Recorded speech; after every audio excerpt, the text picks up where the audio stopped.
What's up, house groups? I am sitting here in the garage of an Airbnb. I got some NBA Jam and Miss Pac-Man behind me, which is pretty rad. I'm actually on an annual get-together with some church planning buddies where we talk struggles and strategies and try to encourage one another and think about what the future looks like for our church and all of our churches. Really excited to do that. And speaking of church, we're in this series about the church called Ecclesia, where we've been walking through the beginning of the book of Acts, looking at how the church, this movement, got started. And this week, we looked at the first persecution. Peter and John healed this lame man. They got arrested for it. The chief priests, the Sadducees, the Pharisees, these folks who had the most to lose because they benefited most from the status quo, were really afraid to let that go. And so they threw him in jail and then started shouting at him like, how dare you? By what name and whose power did you do this? And Peter and John, basically in this moment, it's hard for us to read it in Acts and understand the full weight of it, but they were very likely to get killed. Like, if the lame beggar that they had healed hadn't been present, they probably would have been beaten or killed. But that guy was there, like, dancing around, and everyone saw him, so they're like, we can't kill these guys. The crowds would be mad. And so they told him to shut up. And in this moment, like, as Peter and John faced down death for the very first time, not the last time, but the first time, faced down death for sharing the good news of the gospel of Jesus, they reacted in a way that humbles me. Like, I don't know if that's what I would do. I don't know if that's what you would do. It's certainly completely unfamiliar to most of us in the United States of America. Persecution in general is just not something we deal with. But they looked at these guys and said, no.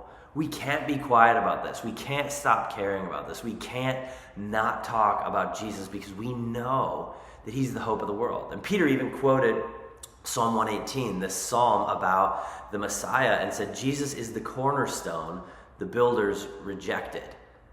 But he's the foundation of our salvation. Psalm 118, this prophetic psalm about how God was going to save the world because of his love, it's about Jesus.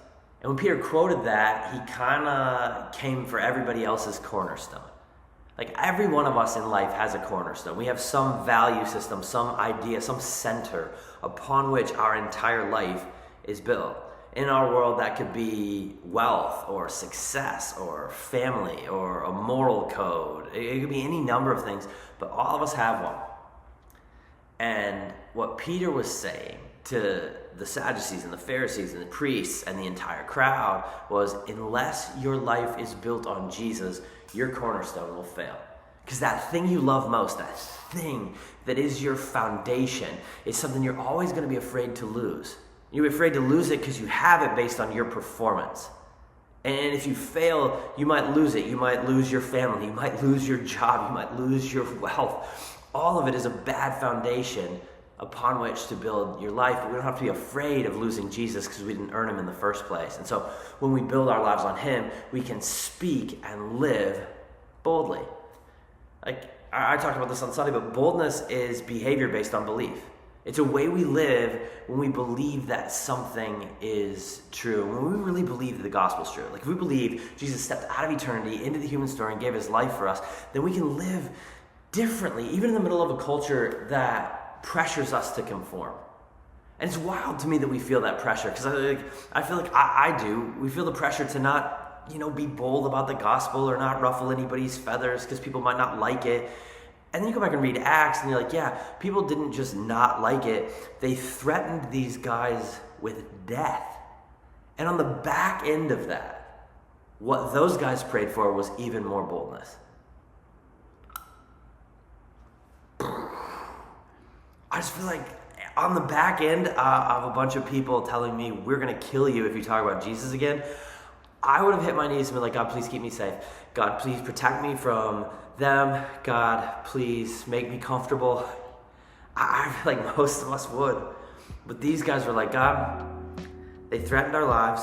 Give us even more boldness and more courage to keep proclaiming the message because it's necessary. Awesome. The motion sensor lights went off. I'm a hand stalker and I still couldn't keep them up. But anyway, God, give us even more boldness to keep proclaiming this. And I wonder what would happen in our lives if we prayed that. And so my challenge on Sunday, my challenge to all of you this week is, during this Lenten season, can we pray this prayer? God, help me care about what you care about, like line up my heart with yours, and make me bold in what I say and do about those things. Like, I just wonder, if we prayed that every day, God, help me care about what you care about and make me bold in what I say and do about those things, I wonder what would change in our lives and our world. I challenge you to do